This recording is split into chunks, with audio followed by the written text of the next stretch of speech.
Hello Manhattan, and welcome to our final edition of Purple Power Play. I'm Whitney Francis. We have a special show for you today. We'll take a look at basketball action from the weekend, recap football season, discuss standout players for the upcoming sports, and much more, including a special spotlight guest. So let's get started. Although football season has come to an end for the Cats, there's still one big matchup K-State fans will be keeping an eye on this weekend. The Texas Longhorns will take on the Nebraska Cornhuskers at Cowboy Stadium in Arlington, Texas this Saturday. Let's take a look at who Wildcat fans expect to bring home the Big 12 crown. Yeah, I think Nebraska will probably lose to Texas. I think Nebraska's going to lose because they both got good defenses, but Texas's offense is too good. I don't know. I say Texas will win. I like Texas a bit more too. Texas, hands down. I just don't want Nebraska to win because I just don't like Nebraska.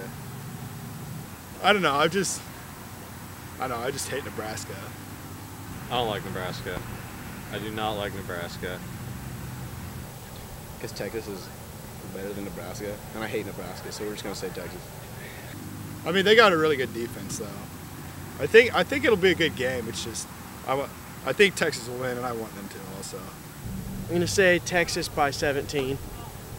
Time now to take a look at a different kind of sports action. Joining me today is Purple Power Play analyst Ryan Wallace. So we haven't seen Cat basketball action for a while now. What's been going on since the men were last at Bramlage? Well, I tell you what, Whitney, while most of us enjoyed Thanksgiving in the comfort of our own homes, Frank Martin's basketball squad spent their break while breaking a sweat on the hardwood. Let's take a look back at their most recent action. And we start things off in the Sprint Center for the Holiday Classic between IUPUI. The 7,000 fans in attendance had trouble sitting still early on as the Jaguars jumped out to a hot start, threatening the Wildcat defense each possession with ball screens and backdoor cuts for easy buckets. But thankfully in the second, the Cats started to pull away, thanks in part to a great showing from junior Dominique Sutton. The small forward finished with 6 rebounds, 3 assists, 14 points, and 1 high five from Coach Frank Martin. And by game's end, the Cats had improved to 5-1 with a 70-57 win over a tough Indianapolis team.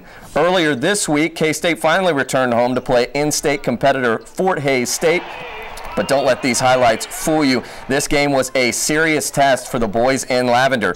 K-State managed to come from behind and hang on to a lead despite getting out-rebounded and outscored from the bench, in addition to putting up less second chance points and points off turnovers to the Tigers. It was a rough 83-76 win that comes before a difficult and defining stretch in the schedule, but head coach Frank Martin remains confident things will turn themselves around. I know I'm not very intelligent, but for the last 25 years of my life, this is what I've done. So I know we're going to get this right. And if we don't get it right, you're going to be seeing different people wearing our uniforms. I can promise you that. Looks like it was a successful weekend for the Cats, and the team is off to a solid start. What have we learned about this team so far, Ryan? Well, I think judging from Coach Martin's frustration in his post games the past 2 nights, or the past 2 games rather, that this team is very inexperienced, and I think some of the newcomers that we have that were supposed to come in with a lot of hype maybe weren't up to the level of preparation that we expected them to be. And I think the other thing that we've learned is, you know, this is something that maybe a lot of Wildcat fans would never see themselves saying, and it's no slight to him, but this team really needs Luis Colon at this point. They need some help in the paint, so it'll be much appreciated when he gets back on the floor. Is this squad where we expect him to be right now? I think that they are, and they aren't. It's kind of pick your poison.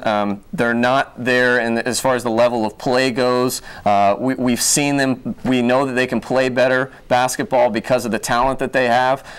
So no, they're not really where they need to be, but at the same time, they're still beating teams by 10 and 15 points. So, you know, you can be disappointed with them, but as long as they're still winning, I think that most K-State fans will be happy, and there's plenty of time for improvement. That's true. How do you see the rest of this non-conference schedule panning out? Well, I tell you what, December is going to be a very difficult month for the Cats.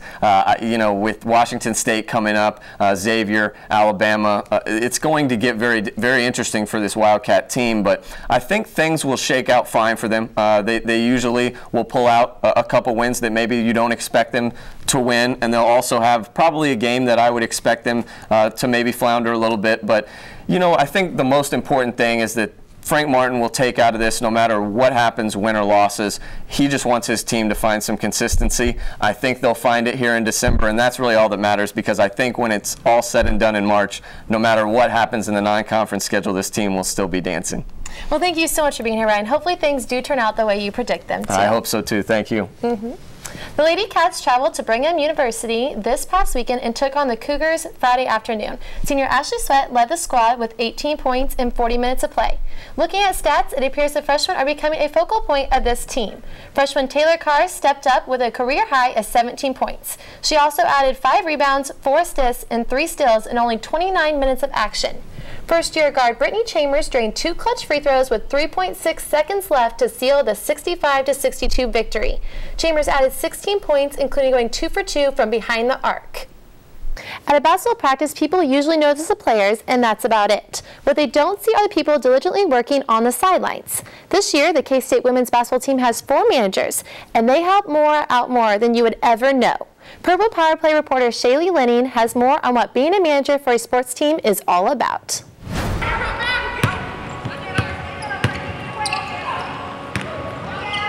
Managers are the people behind the scenes that make everything happen.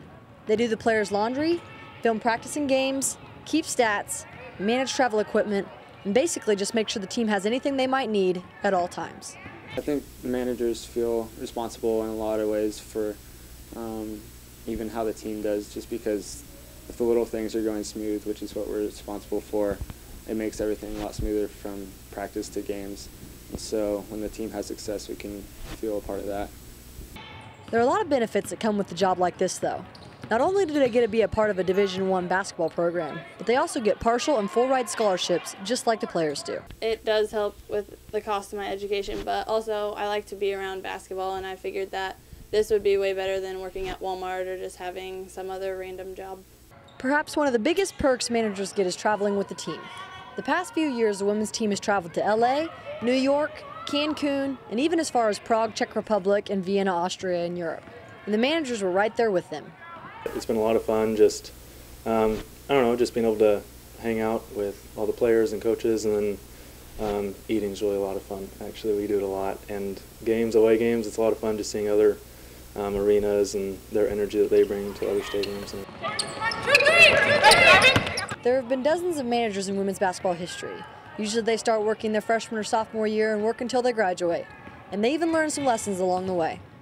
I think something that you hear every day preached from the coaches is just fighting through hard times, and not everything's going to be fun in life, but that's part of life, and that's what makes things enjoyable. Now let's head over to Paul Harris, who is a special guest in the spotlight today.